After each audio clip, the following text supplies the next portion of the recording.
हरे कृष्ण, राधे राधे। कार्तिक मास महात्म्य, अध्याय 27। यहाँ तक की कथाएं सुनने के बाद ऋषियों ने कहा, हे सूत जी महाराज, अब कार्तिक शुक्ला अष्टमी, जिसे गोपा अष्टमी भी कहते हैं, इसका महात्म्य सुनाने की कृपा कीजिए। सूत जी बोले, हे ऋषियों, बाल्य अवस्था में भगवान श्री कृष्ण ने कार्तिक शुक्ला अष्टमी से ही गायों को चराने हेतु जंगल ले जाना प्रारंभ किया था। इसलिए यह अष्टमी गोपा अष्टमी कहलाती है। सब मनोकामनाओं की पूर्ति के लिए इस दिन गौ का पूजन करके गाय की प्रदक्षिणा करें और फिर गौ के पीछे पीछे कुछ दूर तक चले। इस दिन श्री कृष्ण भगवान की परम प्रिय श्री राधा जी के नाम से विख्यात राधा कुंड में स्नान करके जो व्यक्ति भगवान श्री कृष्ण का पूजन करता है, उसके संपूर्ण पाप नष्ट हो जाते हैं। गोपा अष्टमी के दिन की महिमा का वर्णन करते हुए सूत जी ने आगे कहा, इस दिन सायंकाल गोधूली के समय गौओं के पीछे पीछे चलने से अनेक जन्मों के पाप समूर्त नष्ट हो जाते हैं। इस दिन गौ का दान करने से असंख्य गौओं के दान का फल मिलता है और गाय की सेवा करने से परम पद की प्राप्ति होती है। यदि संयोगवश इस दिन सायंकाल के समय श्रवण नक्षत्र हो तो वह जयंती योग होता है। जयंती योग युक्त गोपा अष्टमी को स्नान दान आदि करने से मनुष्य निश्चय ही मोक्ष को प्राप्त करता है, इसमें कोई संदेह नहीं है। कार्तिक मास अध्याय 27 यहाँ पे संपूर्ण होता है। आइए अब शुरू करते हैं कार्तिक मास अध्याय 28। महाराज पृथु ने देव ऋषि नारद जी से विनय पूर्वक कहा, भगवान, आप सभी वेदों शास्त्रों तथा पुराणों के ज्ञाता है, सो कृपा करके यह बताइए कि किस देवता की कितनी कितनी परिक्रमा करनी चाहिए तथा उनका क्या फल है। यह सुनकर नारद जी कहने लगे, हे राजन, देवी की एक, सूर्य और अग्नि की 7 परिक्रमा, गणेश भगवान की 3, शिवजी के आदि, पितरों की 3 अथवा 4 तथा भगवान विष्णु की 4 परिक्रमाएं लगानी चाहिए। इस संबंध में एक इतिहास सुनो जो बृहस्पति जी तथा देवराज इंद्र का संवाद है और स्वयं ब्रह्मा जी ने मुझे सुनाया था। नारद जी ने कहा, वैवस्वत मनवंतर में एक बार इंद्र सहित सब देवता देव गुरु बृहस्पति जी के पास गए और उनसे पूछा, हे गुरुदेव, ब्रह्मकाल से पहले यह सृष्टि कैसी थी, इंद्र आदि देवगण कैसे थे तथा उनका क्या कर्म था।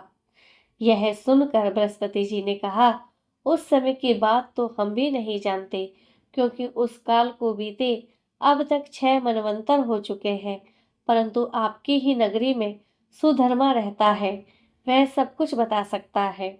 यह कहकर बृहस्पति देव जी इंद्र आदि सब देवताओं को लेकर सुधर्मा के पास आए। सुधर्मा ने देवगुरु सहित इंद्र आदि देवताओं का यथाविधि पूजन व आदर सत्कार किया।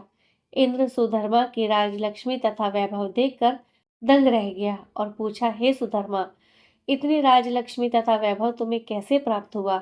तुमने कौन सा ऐसा यज्ञ दान व तप किया जिससे ब्रह्मकाल से पहले की बात भी जानते हो? यह जानने की हमारी अभिलाषा है।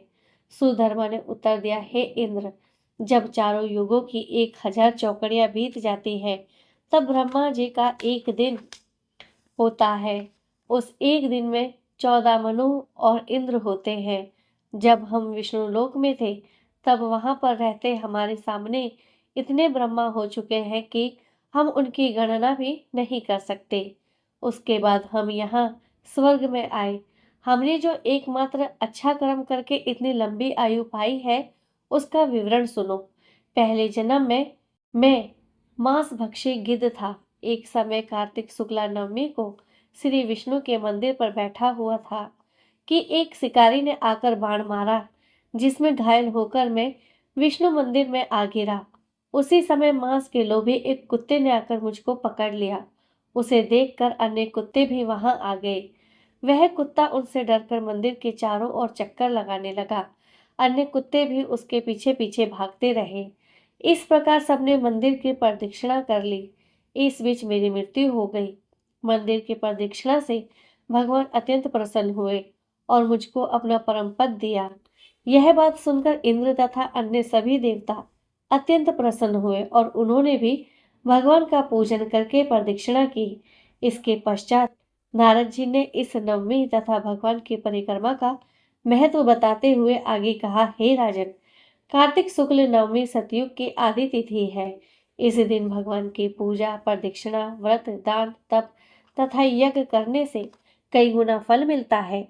यदि कार्तिक शुक्ला नवमी को मथुरा में जाकर भगवान का पूजन व प्रदक्षिणा की जाए तो उससे अनंत फल की प्राप्ति होती है। प्रदक्षिणा करने में जितने पग उठते हैं उसके उतने ही कुल वैकुंठ में वास करते हैं।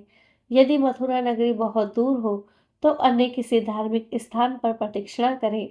यदि ये भी संभव ना हो तो ब्राह्मण विष्णु की प्रतिमा, गौ, तुलसी अथवा शालिग्राम की प्रदक्षिणा कर लेवे।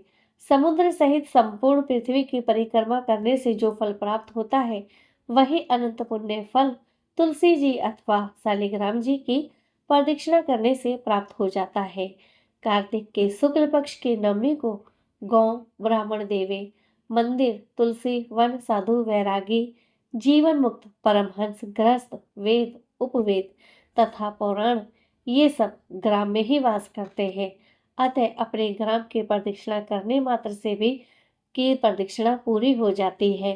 ग्राम की प्रदक्षिणा करने के लिए प्रातःकाल ब्रह्म मुहूर्त में उठकर शौच, स्नान आदि नित्य कर्म से निवृत्त होकर कमंडल हाथ में लेकर ओम नमो भगवते वासुदेवाय मंत्र का जाप करता हुआ सूर्य उदय होने से पहले ही प्रदक्षिणा प्रारंभ कर देनी चाहिए।